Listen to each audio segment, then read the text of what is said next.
E o problema começa quando a gente quer permanecer em um lugar a qual Deus não está mais lá.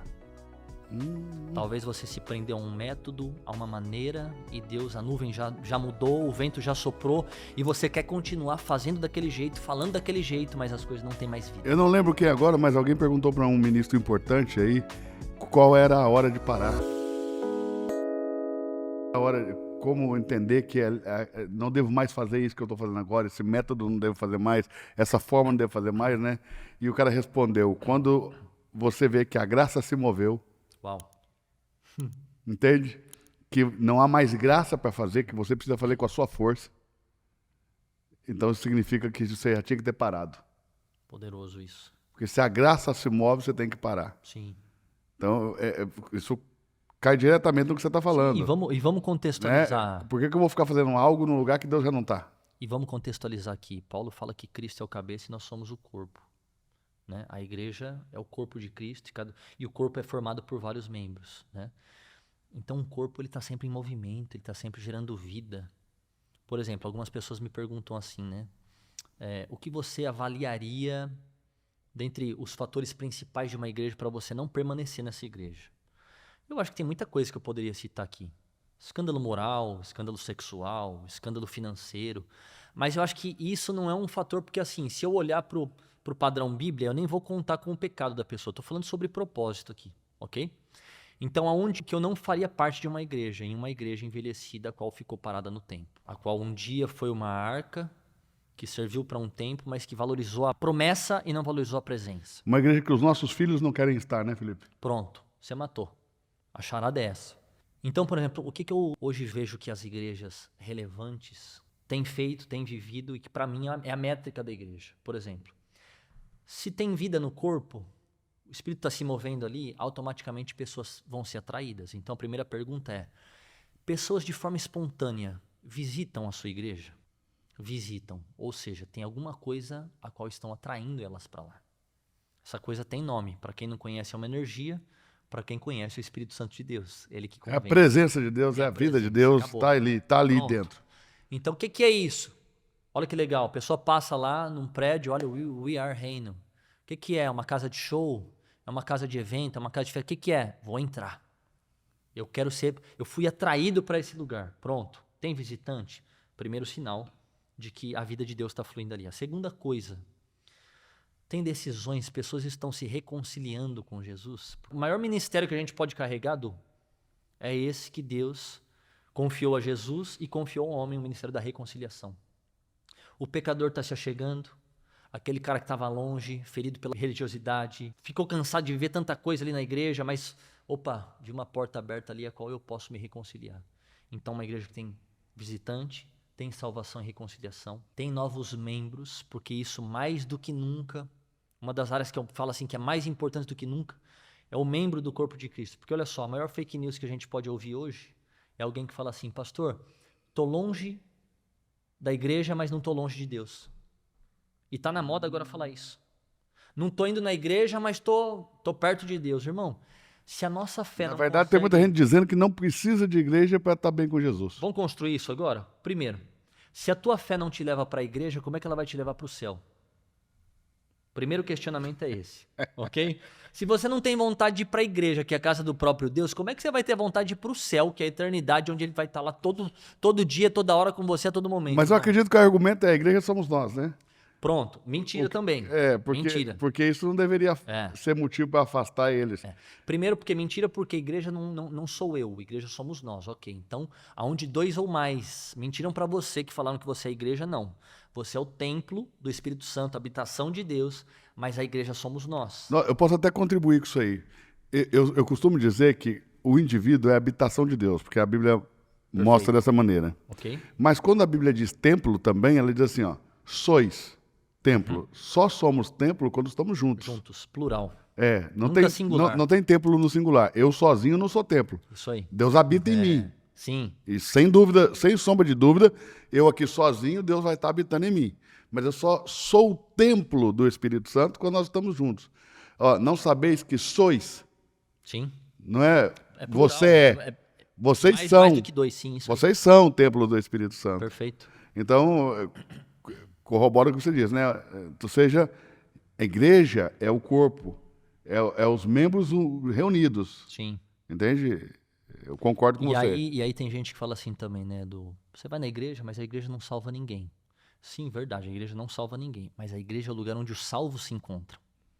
E sabe o que eu tenho aprendido? Que os lugares que a gente frequenta revela aquilo que a gente busca. Hum, Então, você quer cuidar do seu corpo, você vai na academia. Você quer comprar uma roupa, você vai no shopping. Você quer comer alguma coisa, você vai no restaurante. Mas você quer ouvir aquilo que os céus estão falando? você vai à Vai pra igreja.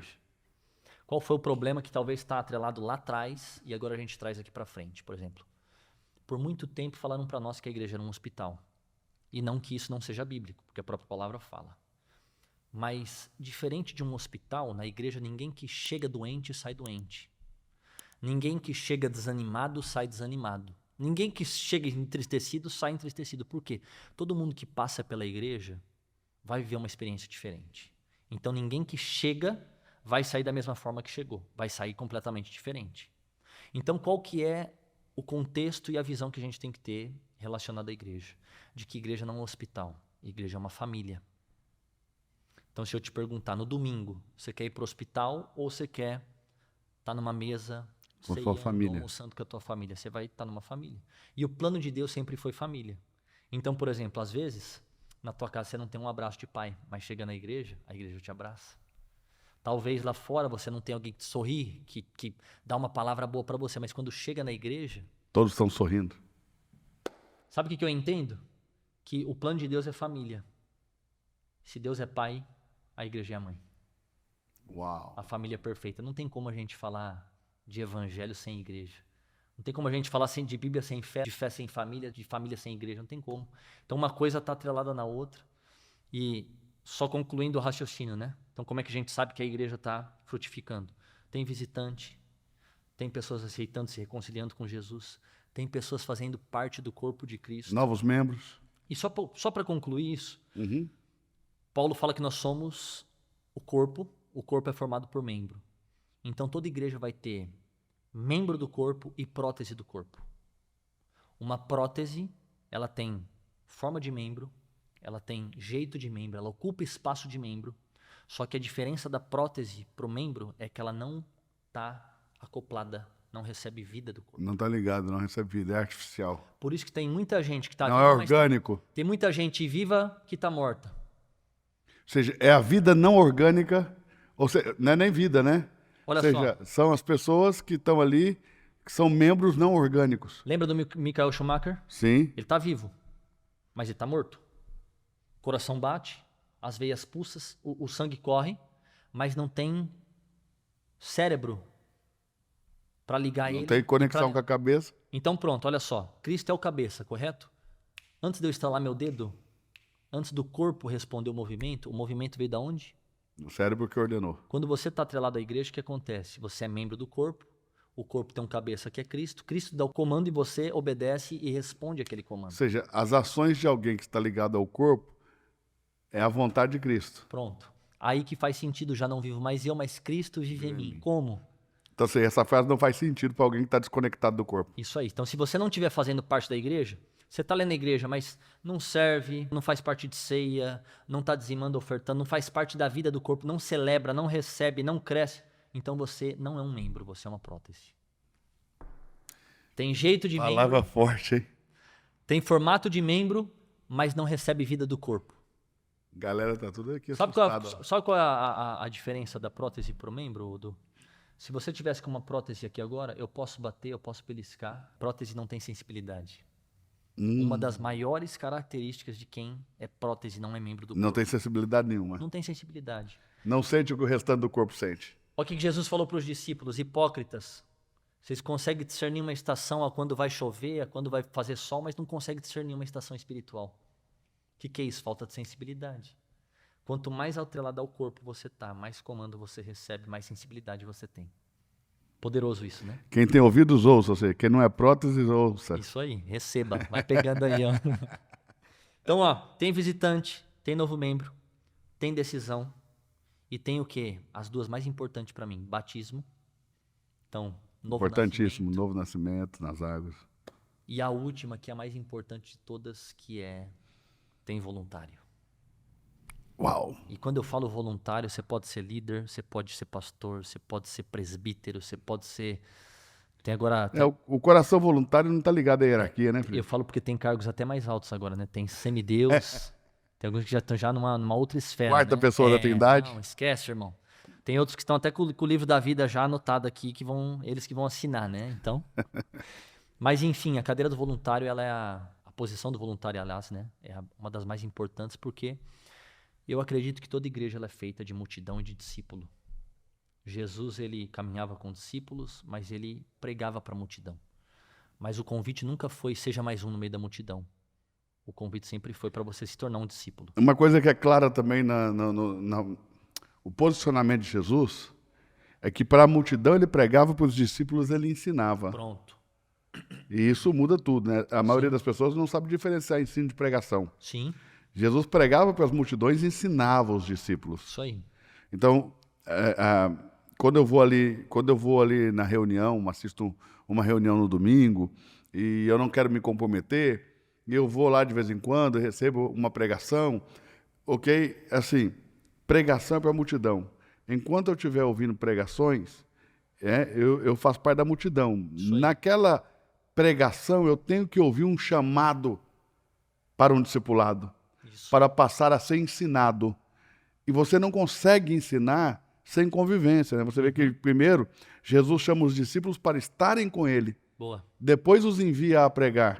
Então, tem muita gente Primeiro é o vindo e depois é o ir. Né? se aproximando do evangelho, porque eles são até contrários, né? Essa vida congregacional, mas se aproximando do evangelho no intuito de fazer.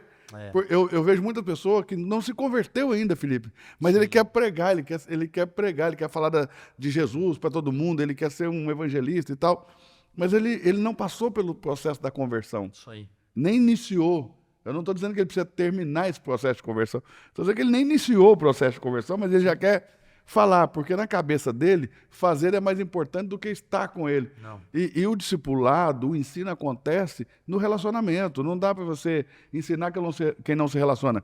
Os discípulos de Jesus tiveram que deixar tudo para estar com ele. Isso aí. Entende? Se eu não estiver na igreja, não viver a igreja, eu vou ser ensinado como? E você falou algo aí que é legal também, né? Tem muita gente que só se sente útil se estiver fazendo algo para Deus. Isso é muito perigoso porque gera um ativismo. Então, olha só, quando Jesus foi ser batizado por João Batista, ele não tinha pecado algum, mas também não tinha feito nenhum tipo de milagre, nem concluído o teu propósito. Então, Jesus não tinha pecado, mas também não tinha propósito nenhum, não tinha feito nada, ok? Ainda assim, ouve-se dos céus: esse é meu filho amado, em quem eu tenho muito prazer. Por que a gente precisa entender isso e qual que é a essência dessa mensagem? É a gente entender que para Deus quem nós somos vale mais do que aquilo que nós fazemos. Yes. É porque a cultura da terra é diferente da do céu. Por exemplo, aqui na terra, aquilo que você faz define quem você é. No céu, quem você é, define o que você faz. Conhece gente que se apresenta por exemplo, assim: meu nome é Dr. João. Meu nome é pastor, não sei das coisas. Não, seu nome não é esse. Seu nome é Felipe. Seu nome não é pastor Felipe. Pode ser tua vocação. Mas a gente se apresenta assim porque aquilo que a gente faz para os outros determina quem nós somos. Uau, aí você vê a cultura da terra, eu sou o doutor tal, e você vê a cultura do céu, né? Paulo, apóstolo. Pronto. Primeiro nome, porque você entendeu a tua identidade, você recebe a tua vocação. Então olha só que poderoso. Na terra, aquilo que você faz determina quem você é. No céu, quem você é determina o que você faz. Yes. Então, primeiro, o maior título que eu posso falar: eu sou filho de Deus. E o filho só faz o que vê o pai fazendo. Foi isso que Jesus disse. Tudo que eu faço, foi o que eu vi meu pai fazendo. Pronto, acabou. Então, a minha essência, o meu DNA não é meu, não é terreno. A nossa cultura, por exemplo, outra dor que os pastores levantam: ah, Felipe, sabe qual é o problema? É porque vocês estão em São Paulo, vocês estão em Balneário Camboriú, e aí Não, Balneário Camboriú não, né? São Paulo é benção, né? Balneário Camboriú é prova, irmão. Mas aqui, ó, eles falam assim: não, na cidade de vocês é mais fácil, é porque eu tô num bairro periférico. A cultura nunca foi feita por uma cidade, a cultura sempre veio do reino. Tem uma igreja que aconteceu no lixão no Egito, né, Felipe? Pois é.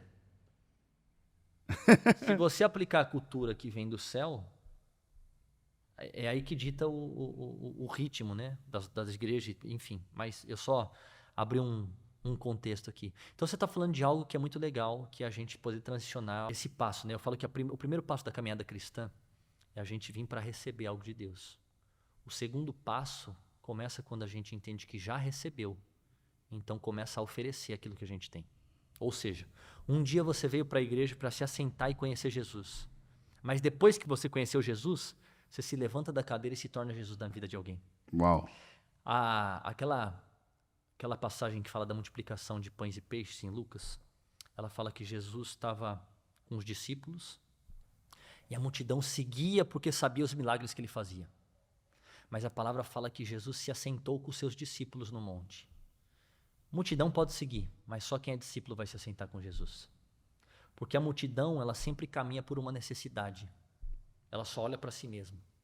Por isso que a mesma multidão que comeu o pão multiplicado também gritou: crucifiquem. Porque quem se move por necessidade não tem senso de direção. Porque só quem tem propósito tem senso de direção. Então a multidão naquela ocasião, do que ela queria? Ela queria só comer pão. Mas quando Jesus multiplicou os pães e peixes, ele não deu direto para a multidão, ele deu para o discípulo e o discípulo alimentou a multidão. Uau. Os discípulos também tinham fome, mas os discípulos sabiam que melhor do que comer era caminhar com o pão da vida. Então eu não quero somente comer o pão, mas eu quero caminhar com o pão da vida. E quem caminha com o pão da vida sabe que na padaria do céu tem pão fresco todo dia, não vai faltar nada, meu irmão. Então eu falo que a nossa caminhada, ela passa por um próximo estágio quando a gente sai da posição de vir para a igreja só para receber algo e começa a vir para a igreja para começar a oferecer algo. Sabe o ensinamento da ceia de Paulo? Ele começa falando assim para a igreja: ei, por acaso vocês não têm comida na casa de vocês, não? Não tem pão na casa de vocês? As reuniões de vocês fazem mais mal do que bem. O que Paulo estava querendo dizer ali? Não era sobre pão, arroz e feijão. Era sobre alimento espiritual. Ou seja, a gente não se alimenta de Deus na segunda, terça, quarta, quinta, sexta e sábado. E quando chega no domingo, a gente quer comer tudo que a gente tem direito. Deus eu quero, Deus eu preciso, Deus me salva, Deus me cura, Deus abre a porta. E aí fica só no pedindo. Torna uma igreja de consumidores. Consumidores. Quando a gente deveria ser a igreja que fornece. Não é Deus resolve o meu problema, mas Deus, como eu posso ser a resposta para o problema de alguém? Faz sentido isso? Ou seja, eu tenho que ser o cara da entrega e não o cara do consumo. Você não vem para comer o pão, você vem para partir o pão, porque a igreja nunca foi lugar de comer pão, a igreja sempre foi lugar de partir pão. Ou seja, eu tenho alimento para mim e para você. Estou tão saciado de Deus que eu tenho ele para mim e para você. O que você está precisando? Vamos orar, vamos clamar, vamos jejuar, vamos ler Bíblia, vamos buscar, entende? Poderoso. Então qual que foi o ensinamento de Paulo ali? É sobre vida devocional, cara. No Top. quê? Você não ora segunda, você não jejua na terça, você não lê Bíblia na quarta, você não escuta louvor na quinta, você não se relaciona. E aí quando você vem para a igreja, você quer se saciar. Você é um consumidor de conteúdo.